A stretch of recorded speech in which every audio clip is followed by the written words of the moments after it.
태초에 하나님이 말씀으로 천지를 창조하신 것은 다 아시죠? 하나님이 자평하시기를 보시기에 좋았더라.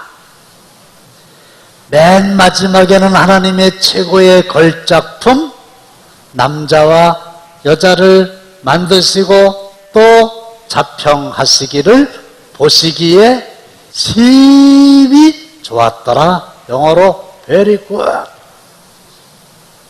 그리고 그 사람들을 에덴 동산에 살게 하셨는데 에덴 동산은 딜라이트 가든, 기쁨의 동산. 다시 말씀드리면 이 땅 위에 세워진 하나님의 나라 천국. 그러니까 에덴 동산에 살았던 아담과 하와는 날마다 순간마다 기쁨, 감사, 믿음, 소망, 사랑, 위로, 칭찬, 즐거움, 능력, 화평, 온유, 찬송이 가득한 삶을 살았어요.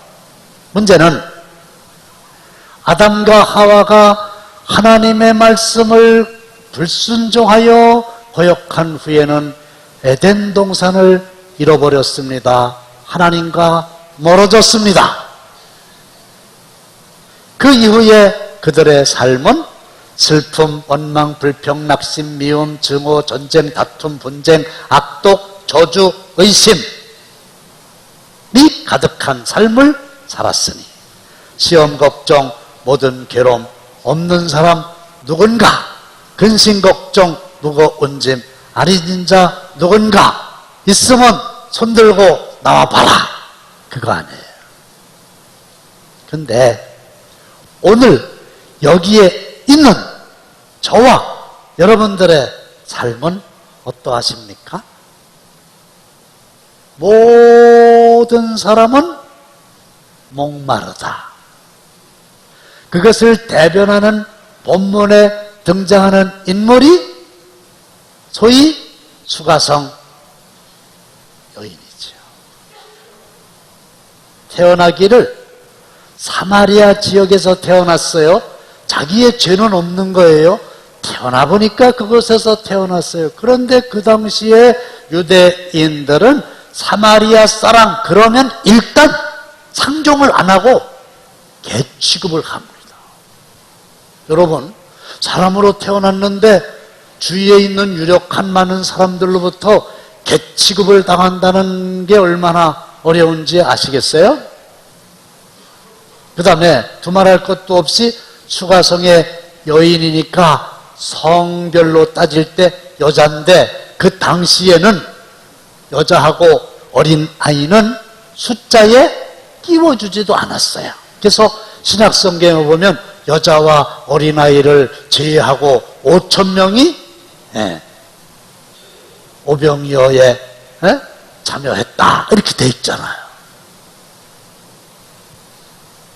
참석했는데 인원에 포함도 안 시켰어요. 뿐만 아니라 이 여인은 과거에 남편이 5명이었다는 거 아니에요. 그리고 지금 또 6번째 남자와 사는데 이 사람하고 계속 살아야 되나, 또 7번째를 찾아야 되나 이랬다는 거 아니에요? 외모는 일단 괜찮게 생기지 않았을까요? 근데 욕심이 보통이 아니고 마음 상태가 만족이 없는 사람이지요. 그리고 대인 기피증에 걸린 사람이었어요. 본문 6절에서 확인해 보겠습니다. 다 함께 시작. 예수께서 길 가시다가 피곤하여 우물 곁에 그대로 앉으시니 때가 6시쯤 되었더라. 이 여인이 6시쯤에 우물가에 물을 길러 왔는데 신약의 6시는 6시간을 보태면 12시 정오 햇빛이 장렬하는 시간이에요.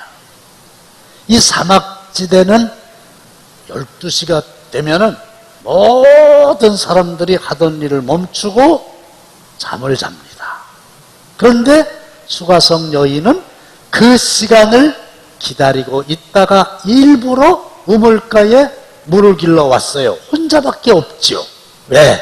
사람들 만나면 남편 5명 잡아먹은 여자야 뭐 이럴 수도 있고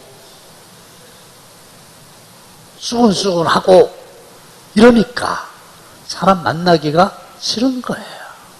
그래서 사람들 자는 시간에 일부러 우물가에 온 것이.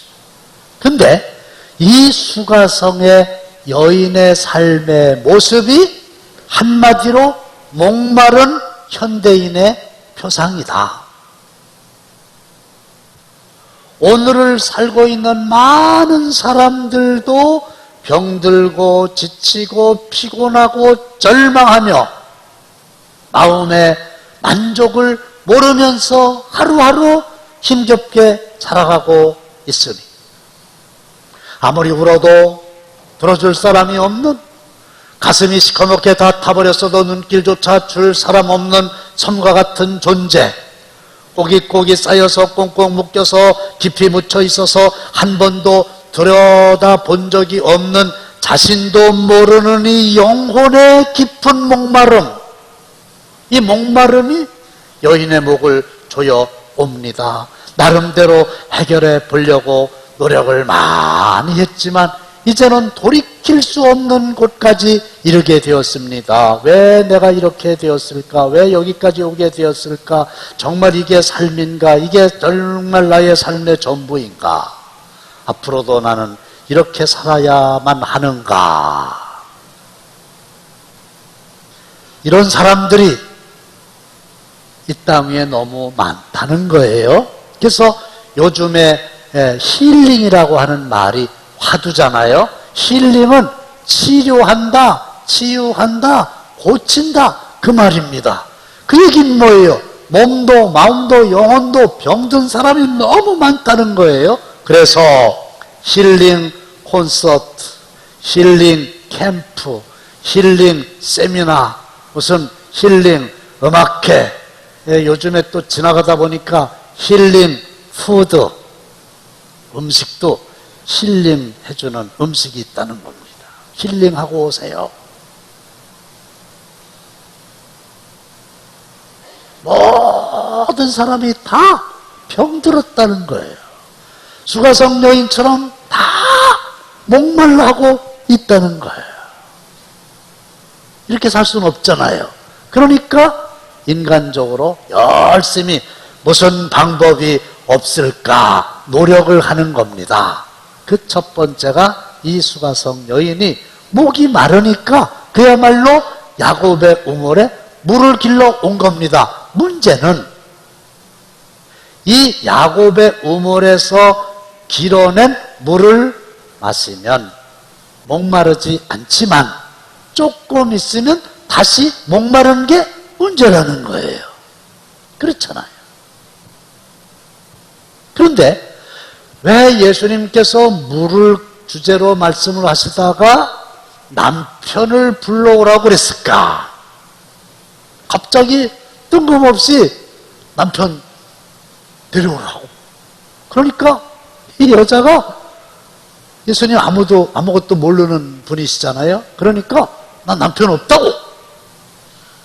그러면 넘어가야 되는데 아이고 세상에 맞다고 5 있었는데 다 헤어졌고 지금 6번째 사는데 지금 이 사람하고도 살까 말까 하니까 남편이 없단 네 말이 맞다고. 가슴이 철렁. 어떻게 내 과거를 이렇게 다 아나. 근데 이 말은 무슨 말이냐면 예수님께서 여인에게 이런 말씀하시는 거예요. 너 목마르지? 이 우물 가지고 안 돼. 너 육신만 목마른 게 아니라 영혼까지 목마르지? 그래서 그 목마름을 해결하려고 여러 남자와 살아봤잖아. 누가 그래요? 잘생긴 남편 행복하려니 살아보니까 뭐 얼굴 뜯어먹고 사나? 별게 아니더래. 만족이 없어.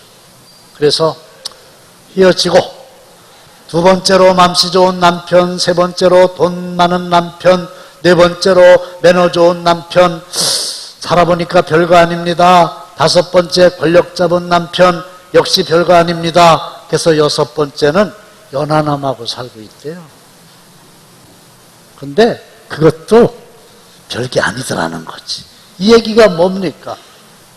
너의 남편들, 너의 생수가 아니야.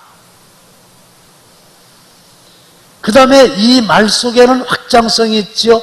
너의 자녀, 너의 아내, 너의 소유, 내가 내 것이라고 부르기를 즐겨하는 그 모든 것들 다 허상이야. 얻는다 하더라도 만족이 없어. 다시 목말라. 내가 주는 물은 영원히 목마르지 않아. 내가 주는 물을 마셔라. 할렐루야. 수가성 여인의 귀가 번쩍 뜹니다. 예? 아니, 영원히 목마르지 않는 생수가 있습니까? 그러면 나에게 그 생수를 주시오. 그랬더니 예수님께서 남편 말씀을 하시다가 이제 예배로 화제를 돌리셨어요. 여러분들 잘 아시죠? 본문 23절로 24절 다 함께 확인해 보겠습니다. 시작! 아버지께 참되게 예배하는 자들은 영과 진리로 예배할 때가 오나니 곧 이때라. 아버지께서는 자기에게 이렇게 예배하는 자들을 찾으시느니라. 하나님은 영이시니 예배하는 자가 영과 진리로 예배할지니라. 결론부터 말씀을 드릴게요. 수가성 여인처럼, 아니 어쩌면 오늘의 나처럼 만족이 없고 그것을 마시면, 그것을 얻으면 만족할 줄 알았는데 시간이 지나면 다시 목마른 삶을 살고 있는 자들에게 하나님이 주시는 처방은, 아멘 준비하세요, 예배입니다. 예배입니다. 예배만이 목말라 하는 영혼들에게 기쁨을 주고 다시는 목마르지 않고 만족을 주는 하나님의 대안인 거예요. 오늘도 예배드리고 있는데 이 예배 시간에 그러한 은혜가 임하게 되시기를 주님의 이름으로 축원합니다. 그런데 예배는 어떻게 드려야 됩니까? 영과 진리로. 그전 성경에 보면 신령과 진정으로. 그런데 이 영과 진리라고 하는 말이, 영은 성령이고 진리는 말씀이에요.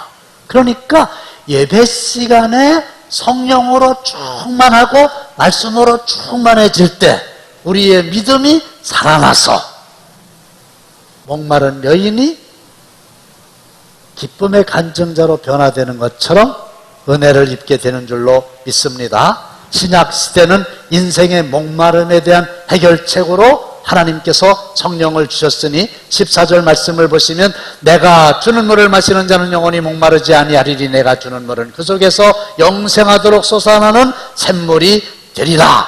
근데 그 샘물이 뭐냐? 요한복음 7장 37절로 39절에 보시면 누구든지 목마르거든 내게로 와서 마시라. 나를 믿는 자는, 성경의 이름과 같이 어찌하여 성경의 말씀이 안 나옵니까? 그 배에서 생수의 강이 흘러나오리라 하시니 이는 그를 믿는 자들이 받을 성령을 가리켜 말씀하신 것이라. 그래서 성령님만이 영원히 목마르지 않는 생수입니다. 믿으면 아멘 합시다. 맞아요. 그래서 우리가 어떤 찬송을 불렀느냐 하면은 갈급한 내 심령 위에 성령을 부으소서 감으로 메마른 땅에 단비를 내리시듯 성령의 단비를 부어 새 생명 주옵소서. 그렇게 방금 찬양했어요. 오늘 성령 강림절이에요. 꽃꽂이 하는 분이 얼마나 기도를 많이 하면서 성령을 상징하는 이 꽃꽂이를 했겠어요. 오늘 찬양 너무 감사합니다. 성령 강림 주일에 딱 맞춰서 성령이여 임하소서. 너무 감사하지. 여러분, 그 사람이 그리스도인인지 아닌지 구별하는 단 한 가지의 온전하고도 객관적인 기준이 있어요. 뭔지 아세요? 누구든지 그리스도의 영이 없으면 그리스도의 사람이 아니라. 그러니까 아무리 겉으로 뻔듯해도 성령을 받지 못한 사람은 그리스도인이 아예 아니에요. 그 사람에게 하나님이 주시는 만족이 있을 리가 없지요. 고급 승용차가 길에서 멈췄어요. 가지를 않아요. 정비소에 가서 정비를 해봤는데 아무런 하자가 없어요. 나중에 보니까 휘발유가 떨어졌어요. 끝난 거예요. 모든 사람들 아무리 그럴듯한 주위에서 그럴듯한 직무를 감당한다 할지라도 그에게 성령이 없으면 그는 휘발유가 없는 고급 승용차처럼 쓸모가 없게 되는 거예요. 말씀을 들을 때, 기도할 때, 안수 받을 때, 사모할 때 주님은 약속하신 대로 각 사람 위에 성령을 부어주시는 줄로 믿습니다. 성령 충만하여 영혼의 갈급함을 해결받으시기를 바랍니다. 구약시대는 인생의 목마름에 대한 해결책으로 말씀을 주셨습니다. 아모스 8장 11절 말씀을 보시면 보라 날이 이를지라 내가 기근을 땅에 보내리니 양식이 없어 주림이 아니며 물이 없어 가람이 아니요 여호와의 말씀을 듣지 못한 기갈이라. 그래서 하나님의 말씀이 없는 심령이 기근이요 기갈이라. 그래서 하나님의 말씀, 이게 내 심령을 가득 채우게 될 때에 하나님은 우리의 영혼의 목마름을 해결해 주실 줄로 믿습니다. 오늘 말씀을 맺습니다. 누구든지 내 삶이 아무리 수가성 여인처럼 힘들고 어렵다 할지라도 성령으로 충만해지고 하나님의 말씀이 내 영혼에 꽂히게 될 때에 눈이 열려져서 믿음이 자라게 되면 아무리 어려운 상황이라도 기쁨을 전하는 전도자로 변화될 수가 있어요.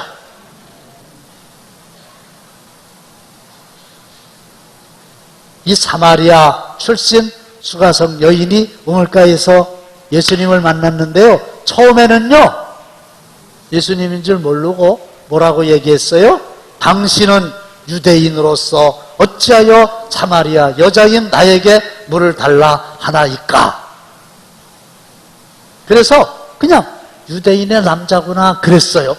그런데 네 남편 뭐 이런 걸 보고서 그 다음에는 내가 보니 선지자로서이다 그랬어요. 근데 맨 마지막에 보면 선지자가 아니에요.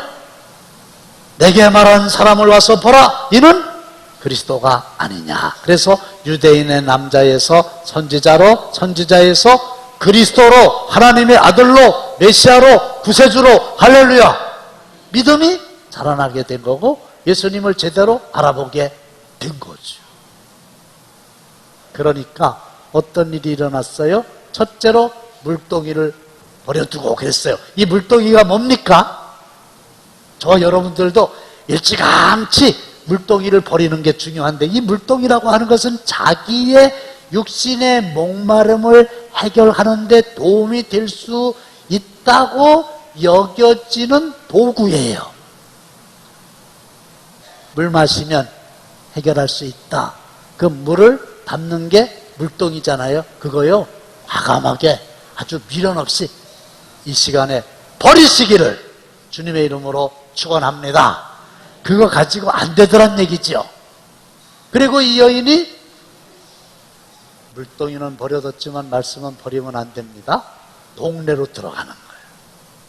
이게 엄청난 변화가 왔다는 거예요. 보세요. 예수를 만나기 전에는 동네 사람들 보기 싫어가지고 잠자는 동안에 혼자 우물가에 왔는데, 예수를 만나고 난 다음부터는 그 동네 사람들에게 달려가는 거예요. 그리고 뭐라고 얘기합니까? 와서 보라, 이는 그리스도가 아니냐. 그래서 자기가 본, 자기가 만난, 자기가 경험한, 자기를 변화시킨, 자기의 삶의 목마름을 근본적으로 해결해 주신 그 예수를 증언하는 전도자가 된 거죠. 그래서 누군가 말하기를 이 수가성 여인이 최초의 여자 전도사님이었다 그러는 거예요. 여러분, 우리가 날마다 예배 드리는데 날씨가 더워지니까 조는 분도 하품하는 분도 근데요, 그러면요, 기름이 없는 수용차나 마찬가지. 삶의 기쁨이, 만족이, 행복이, 목마름이 해결되지 않아요. 성령으로 충만, 말씀으로 충만한 예배를 통해서 하나님으로부터 참 만족을 얻는 저와 여러분들 다 되시기를 주님의 이름으로 축원합니다.